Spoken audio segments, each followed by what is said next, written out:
दुनिया की सबसे ताकतवर खुफिया एजेंसी CIA एक ऐसा मिशन चला रही थी जो साइंस नहीं बल्कि जादू, टोना और तांत्रिक शक्तियों पर आधारित था। आप सोच रहे होंगे, क्या ये कोई फिल्म है?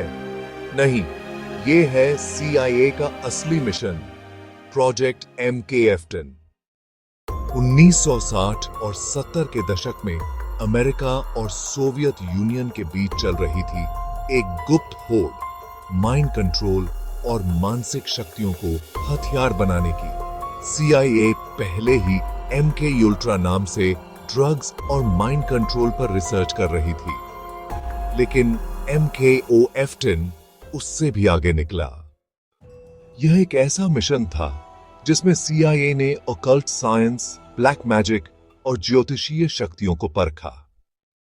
इस मिशन में CIA ने कई अजीब और गरीब लोगों को शामिल किया: तांत्रिक, एस्ट्रोलॉजर्स, हिप्नोटिस्ट, एक्सॉर्सिस्ट और यहां तक कि वो लोग जो आत्माओं से संपर्क करने का दावा करते थे। उनसे पूछा गया, क्या तुम हमारे दुश्मनों के दिमाग को नियंत्रित कर सकते हो?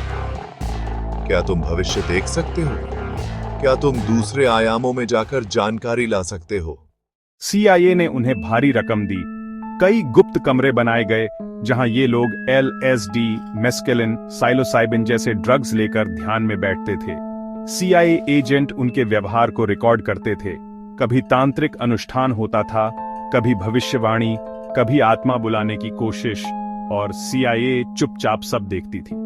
कुछ रिपोर्ट्स बताती हैं कि कुछ तांत्रिकों ने CIA अफसरों को चेतावनी दी थी, तुम जिन शक्तियों से खेल रहे हो वो इंसानी समझ से परे हैं।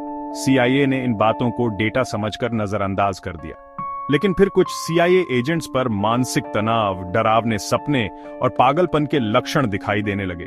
कुछ ने कहा, हमने ऐसी चीजें देखी हैं जो इंसान नहीं देखता। 1973 में जब MK अल्ट्रा की फाइलें बाहर आने लगीं, तब दुनिया को MK एफ्टन के बारे में भी थोड़ी जानकारी मिली, पर आज भी इसकी ज्यादातर फाइलें टॉप सीक्रेट हैं। कई अमेरिकी पत्रकारों ने दावा किया है कि MK एफ्टन में डार्क मैजिक, रिचुअल सैक्रिफाइसेस और डेमोनिक एनर्जी तक शामिल थी। CIA ने कभी खुलकर इस पर बयान नहीं दिया,